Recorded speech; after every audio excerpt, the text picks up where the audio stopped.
This is a warm Podful of Saints, our third edition of a 2024-25 season. My goodness, we've got some hot topics lined up here. With myself, David Tavener, and the man at the controls, Jake Ellacott. I think you might be over-egging the whole hot topics, Dave, but hello, everyone. Hope you're all well. Talking of hot topics, Lee Wood. Jesus Christ. Fellas, I get excited 4 times a year. Super Bowl, when Tav gets his wallet out, when Mrs. Wood feels frisky, and the start of the football season. This is it. One out of 4 isn't bad, fellas. Let's get this thing going. Right, we are starting with... We're ignoring all of that, particularly the frisky Mrs. Wood bit. The review of last Saturday's Herts Charity Cup final. The 6th time we've been involved in the final when it's been held over from the previous season. We're now level with 3 wins and 3 defeats. A 2-1 win over Potters Bar Town. We came back from a goal down at half time. I know what those around me. I'm a cricket terrace supporter of the performance. Jake, what was it like with you lot behind the goal? Well, I did warn you guys that it wasn't going to be an easy game, and it seems I was correct. Just one goal out. It's right, Taz. I hate when it's right. Yeah, I think, Dave, I suspect very similar views, actually, with the people that were still around me behind the goal, especially in that first half. Towards the end of that first half, I think there was quite a bit, actually, of quite openly voiced frustration with the style of play that we were taking, the approach, unfortunately. That first half wasn't good, was it? I think it's fair to say.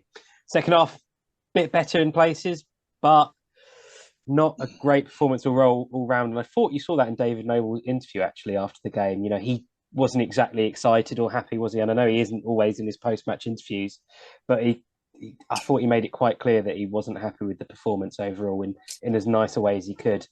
And I don't think that was a surprise. Overall, the style of play wasn't particularly exciting. It changed a little bit after some substitutions, but for the first hour or so, I think it's fair to say we really struggled, didn't we?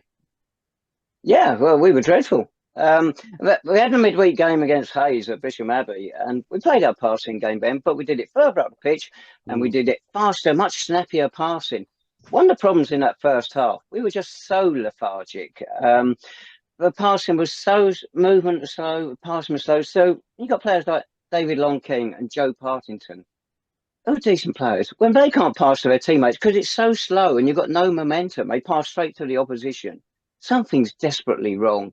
And you know, my thoughts where the problem is, it's on the bench. The players, we saw it last season, they are constrained. They're not given their freedom to express themselves. That side we've got now doesn't look on paper that bad a side. Nothing like as bad as it looked last Saturday. But they're not given the freedom to express themselves and attack and play open, good football. I suspect they probably can play. It was interesting. You mentioned the change with substitutions there, Jake. On the hour, off went Sean Jeffers and Romeo Akinola. And as Nobby said in his interview, we went for 2 up front. But why not go for 2 up front when you've got a prolific goal scorer like Sean Jeffers up there? It changed the way we played. We played quicker. It was almost as if we're going to play slowly. We make Jeffers look useless. I don't have to pick him next Saturday. Of course, that's not the truth of it at all. But if you just think, why did you stick him up there on his own and play differently when you take him off? What do you make of it? It's a good question. I think I said last week, didn't I, that I would like to see Ken Charles and Jeffers play together. And I thought you did see Ken Charles a really positive impact from the bench, especially when he came on. I think the other substitutes were okay. And I said, I think the change in shape worked well. But I thought Ken Charles is the one real shining light out of Saturday, the way he managed to run in behind, the way he worked the ball. But as you say, talk about Romeo as well, that left-hand side wasn't great on Saturday, was it? Romeo playing sort of left wing back, really. Not particularly his sort of role. You've also got Dan Bowery stuck out there on the left of the defence. He gave away the penalty, didn't he? Just the team overall on Saturday just didn't quite feel like it had that balance, did it, really? And it just, you'd worry if we're going into that Maidstone team with that same starting 11, especially on that left-hand side.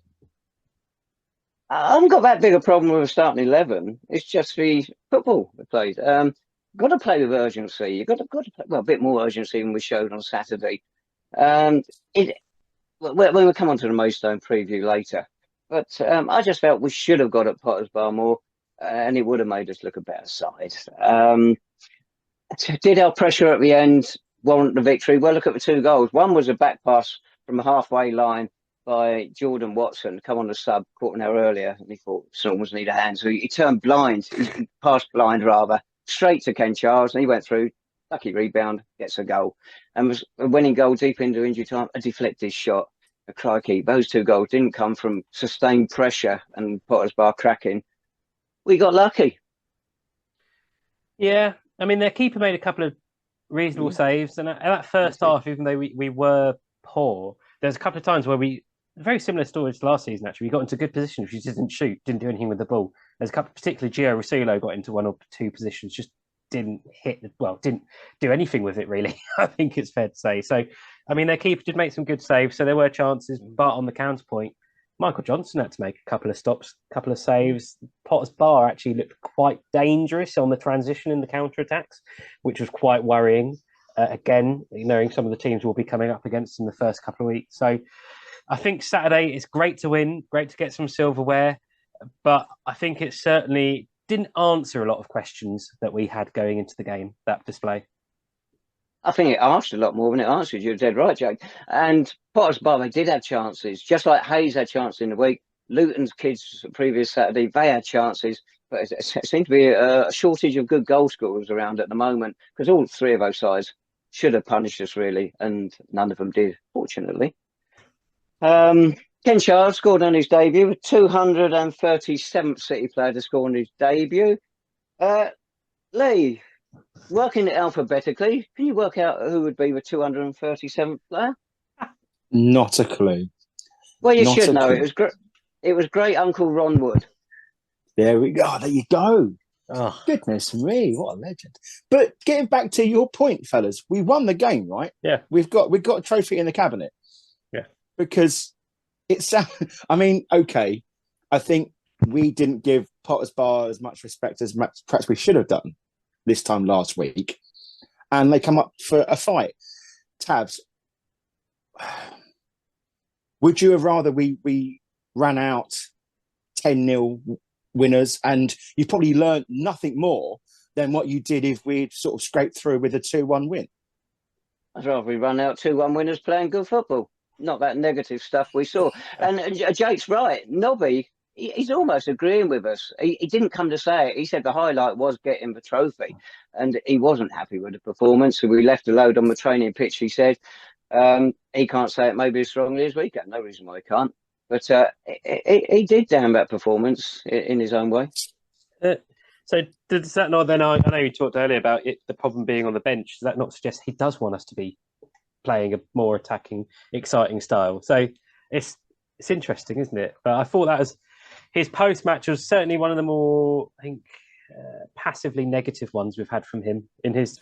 I'd say time he's been here. He's only been here a month, technically 2 months. It was. I would expect he will want quite the reaction. And I thought I know it was only the County Cup, but even the celebrations at the end felt a bit like, oh, we got away with that there a little bit, didn't we?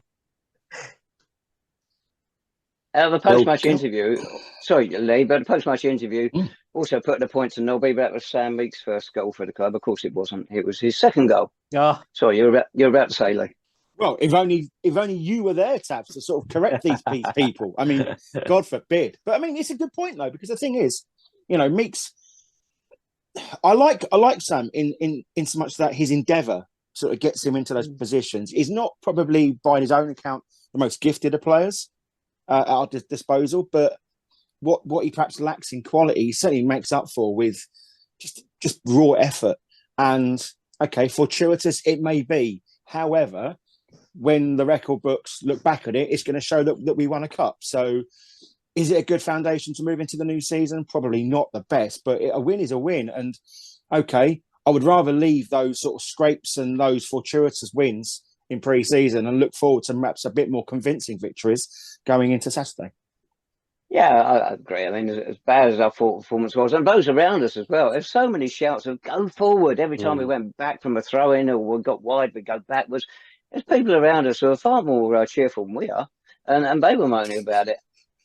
Yeah. So hopefully, get it out of the way, and when the league season starts, as Jake said, maybe Nobby is looking for a more open and expansive play. Hopefully, and I think like you said, Dave, actually behind the goal there was a lot of newer faces that as well were expressing that frustration, especially in the first half. So I think the one worry for me coming out of this is I wonder how many Potts Bar, they did sit in a little bit, didn't they? I know they weren't really negative, and they were really good on the break actually, but they were quite happy to let us have the ball for a lot, especially that first half. And I just wonder how many teams are going to come down to Clarence Park this season with a very similar approach of sit behind, try and withstand our pressure, and then look to hit us on the counter. You could see Lane Eady back down the park. He was left back for Potter's Bar. Last time I saw him, he was left back in Hitchin Town's final game of last season when they got relegated and then got reprieved. And of course, you remember, Jake. Wasn't he in the City side last time we won the Charity Cup when we beat Stortford? Probably. You tell me he was, then yes. Oh, thanks. Right, so overall, we're happy with the to start season with a cup. It's a boost for the club overall, but we've got to hope for better things. Does that seem fairly? Massively, and I think we will see an improvement across the board going into the league campaign. Right, okay. Couple of names missing on Saturday. Obviously, Lewis Michio, presumably still injured. Josh Castiglione wasn't mentioned in the post-match interview. I don't know if you got any news. He was injured. I guess he probably is. He was also had a knock. Apparently, he was doing his own sort of fitness training before the game, so he's presumably got an injury at the minute. I was talking of fitness training, running around. Was Tafari Moore on the pitch before the game? Yes, the famous Tafari Moore. He was on the pitch before the game. He was on the pitch at halftime. He was on the pitch after the game, in full City training gear. So, on a John Terry. He's gone up, collect his medal. Tafari. He's probably still got his old kit from last year. Probably, yeah. So he was there. A few City fans spoke to him, and it sounds positive maybe that we're going to hopefully sign him this summer, and I think that'd be a brilliant signing if it does go through. I think especially on that left-hand side where I think we are light on bodies and really light of a proper left wing back. Yeah, so that would be a really good signing if it does happen. So we just got to get Deontay Stanley back and off we go. The old dream team. Yes, helps if you dream when you're watching St Albans. Right, so with those two weren't there. Interesting, Ben Smith wasn't in the starting lineup. Read anything into that? Because that starting lineup, you would think, is not going to be too far away from this coming Saturday either. No, I agree. And I think with the quality of the midfielders that we brought in, I think it is going to be a struggle for Ben Smith to get into that starting 11, at least these first few games. Maybe when there's a few injuries or knocks, but I myself, it's going to surely be Payne and Deadfield, and then someone in front of them, probably Rosillo. Right, we all agree with you, Jake. Okay, league season starts this coming Saturday, the 10th of August. Nice easy one for Saints, home to Maidstone United. We beat them 7-0 on the opening day in 1967, so anything less would be a failure. They're going to be up there with the favourites, aren't they, very much this season. They've had a good season last year, the FA Cup 5th round, missed out in the playoffs for promotion.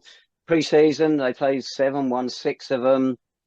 Last one of which was against Whitehawk, who had Charlie Walker playing for them.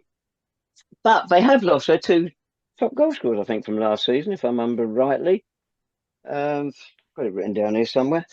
But the central figure for them is going to be Sam Corn, isn't it? 13 goals last season, midfield captain, 13 yellow cards as well. But do we fancy our chances against them? Maybe. I think Maidstone, I know they've had a really good summer and they had a great campaign last season, didn't they? And they earned a lot of money from that cup run. But they've actually had a lot of changes in their playing squad this summer. I think looking at Maidstone fans' comments, a lot of them almost can't believe that they're going to have maybe 3-4 of the same team that got to the FA Cup, whatever round they did. That there's been so much change and overhaul this summer. And, you know, they've had a good summer, but they're similar to us. And I think they're going to play a very similar style of play. They've got a similar formation as well. They're predicted to play the 3-5-2. So it's going to be tough, as you said, Dave. And a lot of people are picking for them to be maybe a top 3, top 4 finisher based off of the signings they've made so far. Do you know much about them, Lee? Little, obviously, we followed their cup exploits with great interest last year. George Ellacott has created a culture down there, which I quite like. Everyone's sort of buying into it. They're playing positive stuff, and the results that they were getting in the cup and also in the league, they were no fluke. They've got a culture there, and they've got a winning mentality there. And okay, they fell a bit short towards the end, but I guess maybe they ran out of steam. But if you like, they've still got the likes of Ben Brooks, Matt Bentley, still scoring goals as well. It's going to be a tough ask for us. But what I would say is that I fancy us to get something. One of the best performances of the season for me is when we went to their place last year, and we played them off the park. We absolutely. They had the good thing about them is that they had towering defenders, strong, energetic, fierce. But you play around them, and they had no answer for us. It was one of Rizzuto's better games. I thought that's the sort of tactics, because when we are on our game and when the plan A does come into fruition and it does begin to click, then we can do that to good teams. It's just about whether it can click on the day in the first game on Saturday. The first 20 minutes, about second half at the Gallagher Stadium last season, it was up with some of our best football of the season, no two ways about it. They battered us late on, but we managed to hold on for the win. Their end of season form wasn't quite as bad as you thought, Lee. From 10 games, they had 8 wins and a draw, so it's not the worst record in the league. And yes, everyone's going to fancy them, but they have had a lot of changes. What about us, though? I think if they make the mistake of giving us too much respect, they'll pay for it. But I think we're going to be similar to last season from what I've seen in the pre-season. If teams get at us, we're going to crack, because teams are creating chances against us.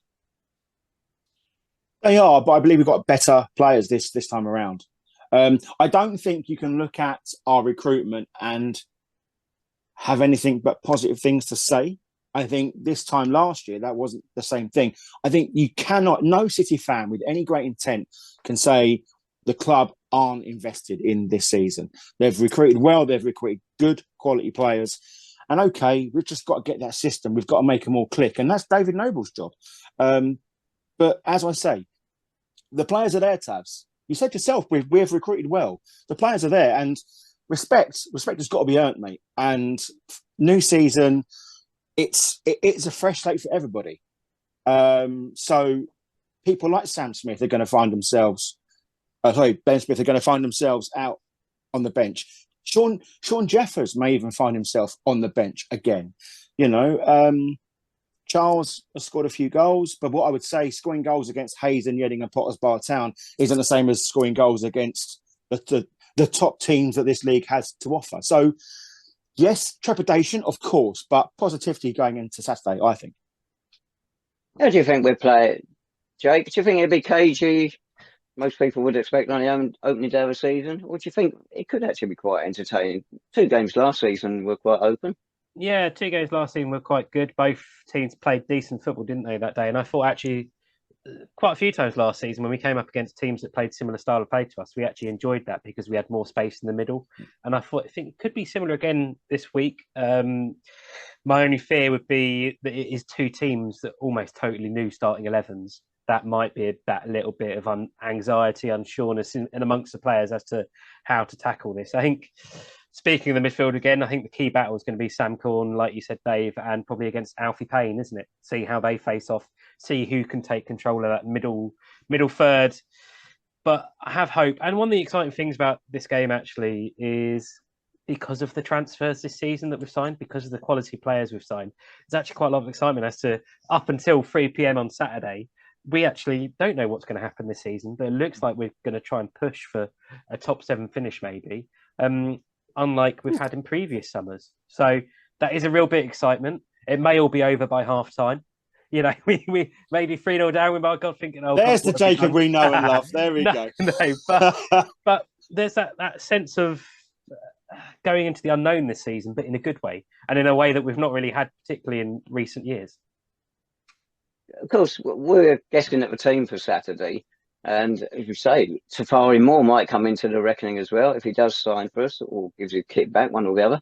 And as we've seen the last couple of seasons, on the eve of a season, we got 1 or 2 loan players in. So who knows? When we went to Royston the other week, in the crowd watching was George Hoddle and his dad. His dad's too old to play, but George, he's actually fit and looking to get through at Cambridge United. Talking to Cambridge United, Glenn, what's his face? McConnell. Fit and seems to be progressing there. So maybe we won't get either of those 2 on loan. But you know the point. The chances are we will get at least 1 loan signing this week. Yeah, I think that's a reasonable shout. And wouldn't we just love our George Hoddle back in that midfield with Alfred Payne alongside him? Oh, goodness me. But Lee would barely be able to contain himself. I wouldn't be shocked if it isn't Tafari Moore, that we will see potentially a loan sign coming in, because I do worry about that left side of the defence going into Saturday, whether we need something there. But if we do sign Tafari Moore, I wonder if that may be it until, say, later in August or early September, until we see maybe a loan come in, depending on how the squad's looking. Yeah, fair enough. Well, we'll do a prediction for that game. We'll get that out of the way nice and early. Jay, you know what's going on more than anybody else, so you can go first. Not sure about that. I'm going to go for 2-2. All right, are you sitting on the fence as well, Lee? Bloody big fence, my friend. But yeah, I'm going to go for 2-2 as well, because the thing is, though, right? Why can't we just accept the fact that we might actually go toe to toe, and it could be a cracker? Opening games of the season, Tabs, are very, very rarely engaging affairs, but I reckon this might change the trend. Yeah, I think so. 3-1 Maidstone. Right. Right. We're in a funny situation. For the first time in 61 years, our first 2 league games are both at home. The second one's against Worthing, who the only team in division, their first 2 games away from home.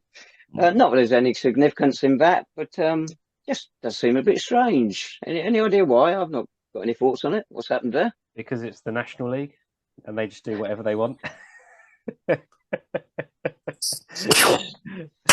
It's fair to say that we haven't really got many. It is strange, isn't it? We've got quite a lot of home games to start the season, don't we? So it's a bit unique. But I mean, Lee, you deal with the National League enough. You know what they're like. Yes, and they are nothing but professional and complimentary and capable of organising a fixture computer. No problem whatsoever. I'm not questioning their ability or their attributes in any way, shape, or form. Actually, one of their people, someone from the NLP, told me they thought there's going to be 4 substitutes allowed in the league this season, but I checked with the league's handbook, and no, it is still only 3 each game. So it's the so Sean might get a run out late on each game. Sorry. They announced in the summer, didn't they, that the National League was going to 7 substitutes on the bench, but they never clarified if that was just the top division or all 3 divisions. But obviously, it's only the top division, isn't it? Yeah, the handbook doesn't state for each division. It just says 3 substitutes. Oh. So presumably it's for all 3 divisions. There you go. Unless they haven't updated it from last year yet, because as you were saying about how efficient they are. Wow. Right, that's Saturday, by the way, is David Longking's 50th game for the club. A goal would be nice. Party. Oh, 50th game. Yeah. It's also someone else's. We're going to a 50th birthday party. Better give a mention that day. Lee, Colin Toms. Friend of the pod. Friend of many, enemy of many as well. It's his 50th birthday that day. So hopefully, maybe David Longking can come along to that as well. That'd be nice. Crikey, how did Hornsey get the 50? Amazing. It's a miracle, mystery and wonder. He's pickled himself. That's what's happened. It's the preservation, Damien Hirst all over again, mate. That's what it is. Right. We've all researched this in depth, so we're going to do a quick preview of National League South for the coming season. We start with the sides likely to be challenging. Right. Maidstone United, much changed side. I think we all still expect them to be up there. Torquay United, they're an interesting one. Under new management, Gary Wooten from Truro City. Lots of new players coming in there. Hemel Hempstead Town, Bobby Wilson, loads of new players there, so he should just about keep them outside the bottom 4. Cheshire United coming up, Enfield Town coming up, Hornchurch coming up. Hornchurch, yes, I fancy them to do something. Chesham, it should be all right. I don't think they're going to be in any danger. What about you two? Anybody standing out for you?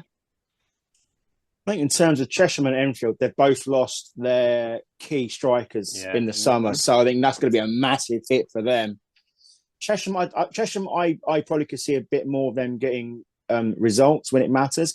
Enfield have got a lot of time for them.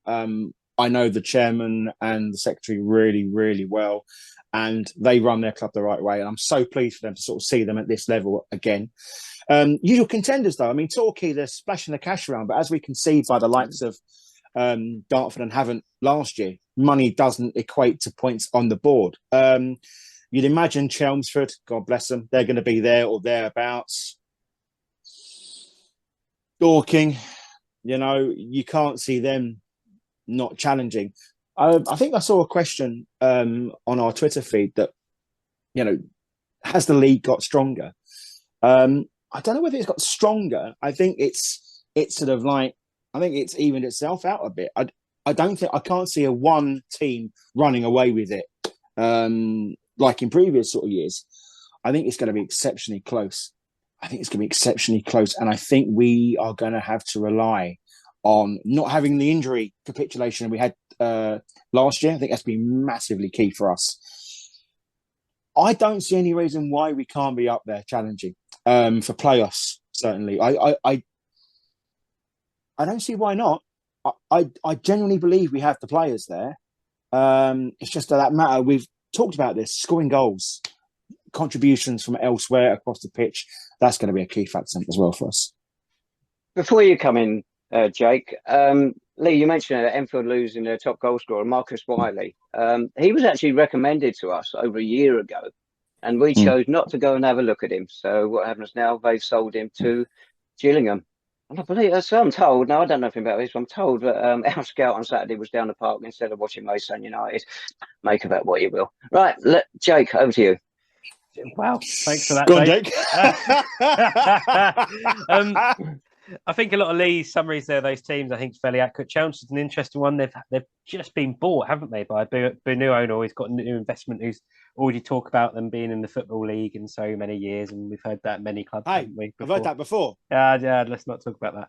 I think there's a lot of teams in the division that are going to challenge, but I think there's a lot of unknowns as well.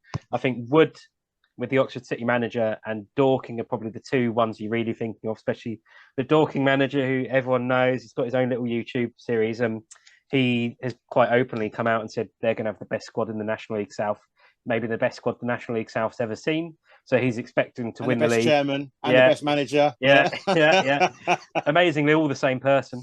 And Wood, there's not been massive overhaul of players there. Actually, they've kept a lot of those players because of the contracts they've got, and they've made a good managerial appointment. So I think it's going to be them two, and then it might be a bit of a bun fight for the rest of it. Teams like Torquay, a lot of teams are investing this summer, but so are we. So I think, like Lee said, it's going to be really open, and I think it could actually be quite an interesting battle for the top seven, which we haven't always had in the last couple of years. So very exciting, very hard to predict. I think it's actually going to be even harder to predict who are those four that are going to go down.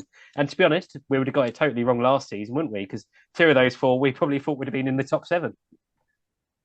You mentioned Wood there. Of course, they've also signed Johnny Goddard, who's Slough Town very unhappy to lose, but he's gone full time there, that was the attraction for him.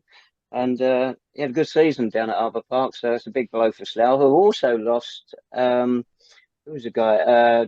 Nathan Minus, who's gone to Chesham United, where he teams up with former Saints Callum Adebayo, Mitchell Avis, and Evan Jones. So some familiar faces at Chesham. Wood, I agree with you. Horrible thing, they're going to be up there, and I think Hawking, I think you picked two of the top, probably the top two there. Be interested if Torquay can mould their lot together, getting there as well. We don't seem to know an awful lot about Salisbury, so we'll keep quiet on that. Farnbury, we imagine mid-table. Tunbridge, again, you don't see that sort of side challenging. We've got Truro City, new manager. He's got an impressive background. So manager places like Shrewsbury Town, Port Vale, York City and Hartlepool United, and been sacked at all 4. But this is the first time he's come down here to this level, so it'll be interesting to see what he can do there. Weymouth, Western St Mary making a bit of a noise, but I think that's going to be just maybe higher mid-table. That's all. Weymouth, mid-table, lower mid-table. Ready to be proven wrong there. Eastbourne, you fancy them to do a bit better this season. And Welling United, Rod Stringer's rebuilding that side, but I think it'd still be a surprise if they were in the playoff contention. Yeah, I think Truro's an interesting one because their managers won the National League North, the National League, and a few of their signed a few from York City. Actually, interesting they have. So, and they've got their new ground and their new stadium.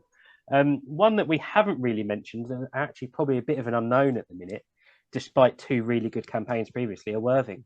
You know, they've lost their top goal scorer. They've lost a few players. They've gone through a big change. They've got that manager that came in for the final few games.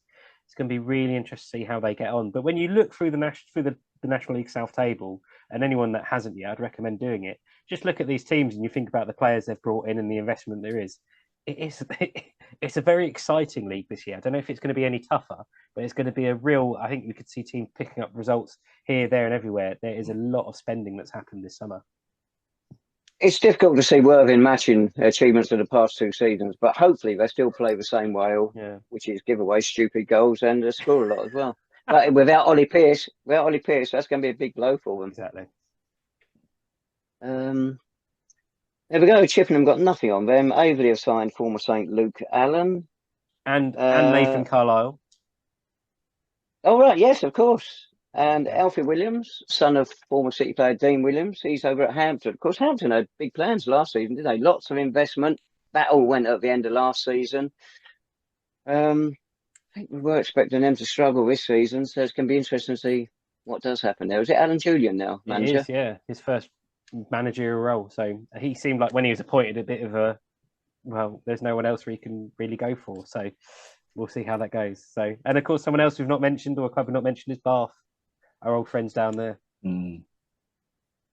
I see them just outside it. My contact down there, so he's quite happy with the side, but the squad he thinks is a bit weak, a bit lacking in depth, and that could cost them in the end when they start missing a few players. Should we make some predictions? Go for a top 5. God. Go on then. All right, I'll go first then. Yeah, go on then. I'll go for DW, Dorking Wanderers. I hate to say it, I'll go for BW. Third, I'll go Torquay, but I wouldn't be surprised also if it goes wrong down there. Fourth, then, who should we go for fourth? Oh, Hornchurch, they got money to throw away. And Maidstone 5th.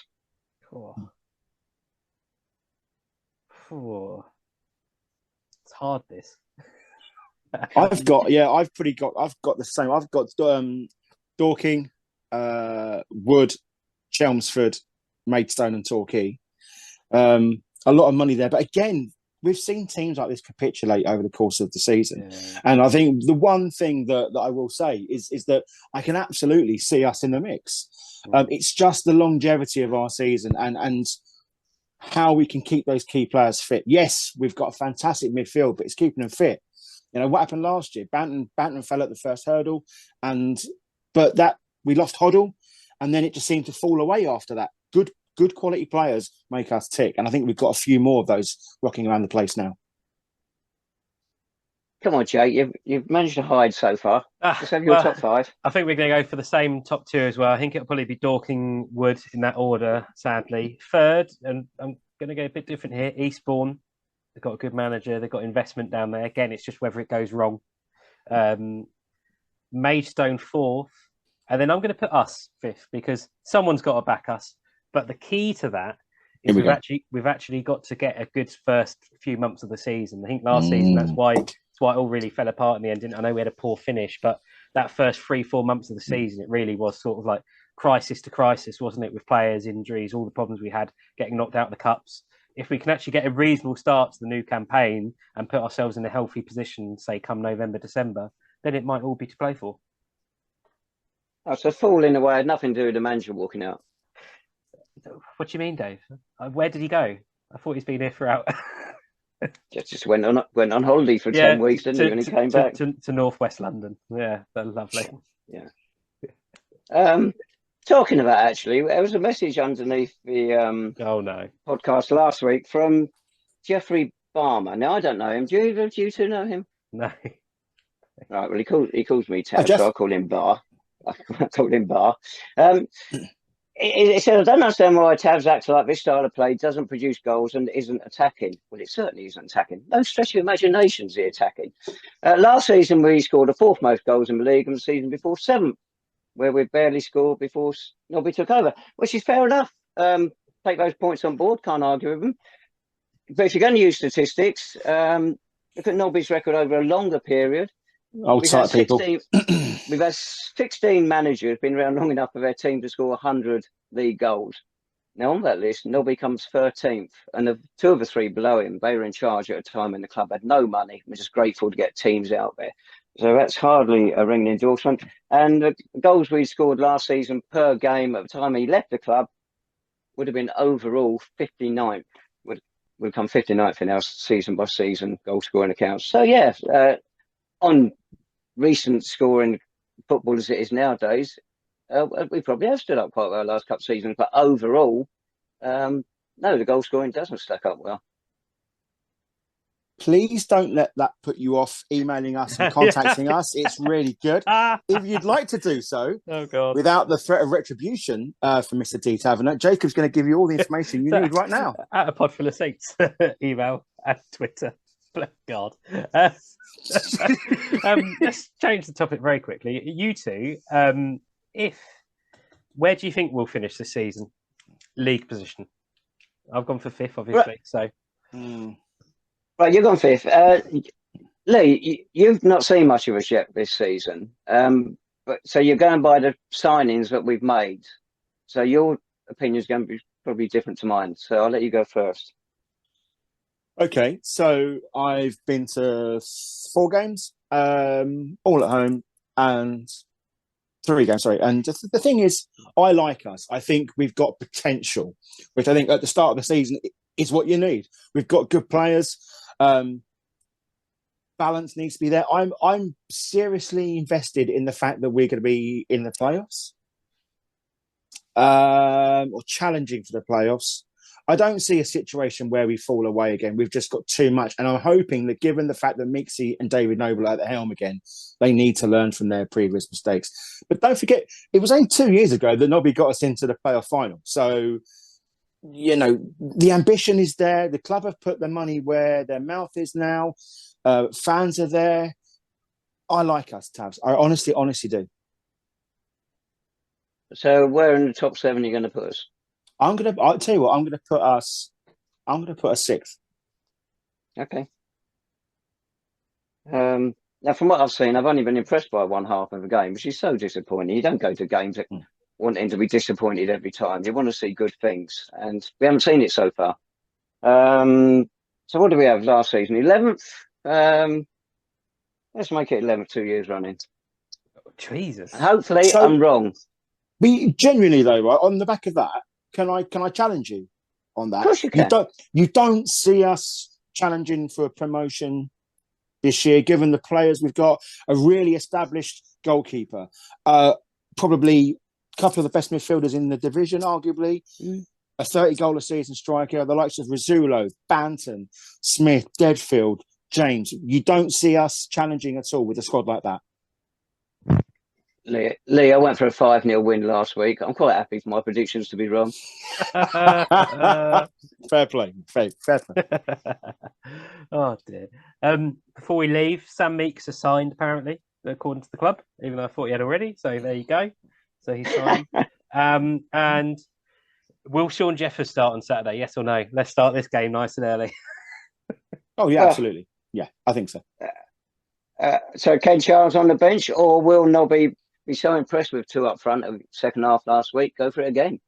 We can only dream, right? I mean, that's got to be the dream scenario of any non-league fan to have 2 up front and not having to try and pass our way through. I mean, just get it up to them, because those geezers are absolutely on. I mean, they can be on fire. Who's to say they can't hit it off and form a formidable partnership up front? Yeah. Wow. I've got one point to someone sent me. I mean, some may say it's frivolous. I'm not sure. The club was giving out a leaflet last week. Wolfman was had fixtures on it, and there's some other stuff on it about all the stuff for sale around the ground. And it says, are we the only club in the league that promotes its food and drink concessions as much as the football? For instance, how many grounds can you name of beer and food they serve before you arrive at the grounds? Well, I mean, point being there's been nothing in the match pack so far this summer about the players who will be turning out in these friendlies, who's available, who's not available. But it's been plenty about the food and drinks, and that's the point this person's making, I think.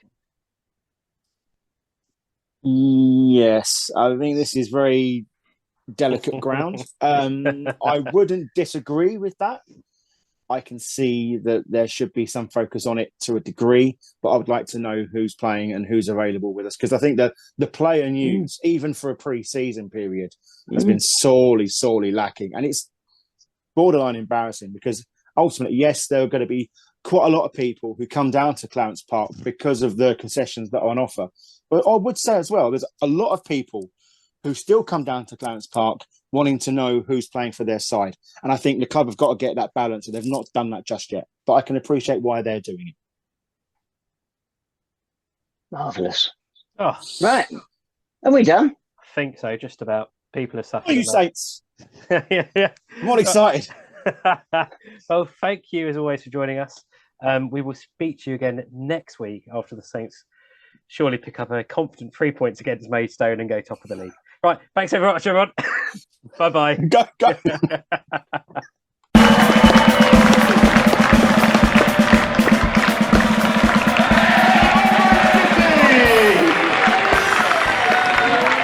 On that note,